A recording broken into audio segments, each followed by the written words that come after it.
Buying an engagement ring can be crazy stressful. For a lot of people, it's probably something that you really don't know much about, and there's a pretty high chance that you've probably never spent this amount of money on a piece of jewelry. So let's talk tips and tricks on how to make the engagement buying process so much easier. First and foremost, please set a budget. It can be a budget cap or a budget range. Either way, there should be a top end. This is so helpful because you could spend an infinite amount of dollars on a ring, but you don't want to do that. Obviously, you don't want to spend more than you're comfortable with. Just having that tip top range, that cap at the top, is really going to ground you in your search. Also, this range can be how much you want to spend just out of pocket with cash or a credit card. Could also include financing options, which we do have at Brilliant Earth. Next come the components of the ring. I like to break it down into three main categories. We have the setting, so that's everything but the center stone. We have the metal, so that's the color and precious metal that the setting is created with. Third, we have the center stone, so this could be a diamond, a gemstone, etc., etc. While the center stone probably costs the most, the real style and vibe of the ring is determined by the setting. So if you're picking a ring for yourself, with your partner, or for your partner, you really want to think about what style represents them and that they would love for a very long time. Are they a minimalist? Are they a nature girly?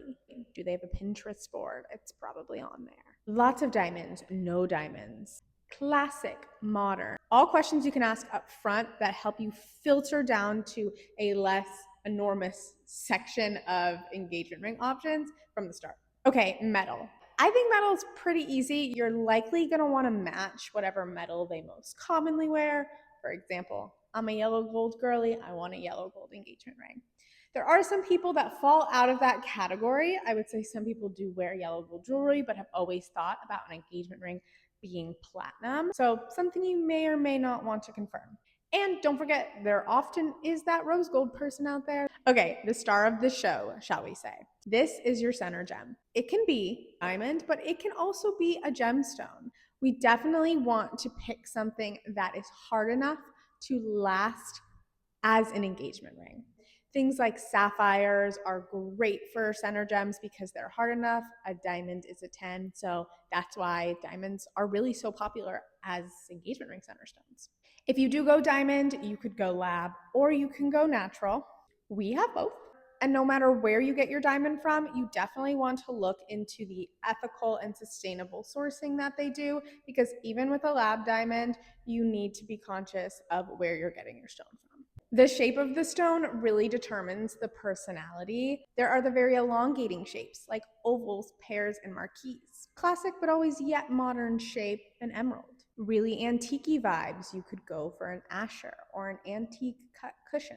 There are a lot of options, but most of the time it's an aesthetics question. So after you pick all the components of the engagement ring, what next? Where you want to buy is a big question. You can buy fully online. People have been doing it for decades now, and if you're getting it from a trusted source, it's going to be okay. Two, you can also shop in person. Sometimes it's helpful to go in and kind of get a sense of what you're liking online and is it translating to in person. Either which way, where do you want the final product sent? Do you want to pick it up in the store? Do you want to have it shipped to your home?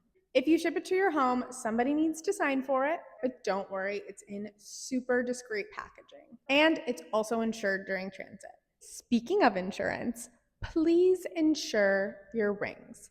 I highly recommend getting any kind of protection plan or added warranty on top of an already baseline lifetime warranty. It's super helpful for things like future resizes and accidents that might happen. When you eventually get the ring, definitely get a third-party insurance. This will cover things like loss and theft, which losing an engagement ring is already heartbreaking, nonetheless having to think about going through and repurchasing. Outside of the general step-by-step process, I also do have some other tips for purchasing. Think about lifestyle and long-term wear with your partner. I myself am an absolute klutz, so I'm gonna get a band that's a little bit thicker, likely to be more durable, because that's what I need. If you do want to go into a store and shop, definitely make an appointment. That way, the time is absolutely reserved for you. With this, Also send in your preferences. Starting from ground zero is okay, but anything you do know, you should let us know. We can bring in extra things or things that might not be on site already to make sure that you're getting the most out of your time. Please plan ahead. I definitely don't recommend needing to purchase an engagement ring in a time crunch. You definitely can, but it's so much easier if you have at least 2 months to kind of go through the process. Rings are usually ready in about 2 to 3 weeks, depending on the style, and that also gives you time for any decision making that you want to do. Plus, if you're traveling or you're making any kind of specific plans for a proposal, there's nothing worse than being in a time crunch. Also, make sure wherever you're getting your diamond from, it's coming with a certificate. You never ever want to buy a diamond if it's not coming with a diamond certificate. Last but not least, arguably my biggest tip. If you have no idea what your partner wants, or there's someone that is very particular, you can choose a temporary setting option. You can actually time your purchase so that you get a ring, you propose with it, and changes can still be made to it. This allows you to have so much peace of mind.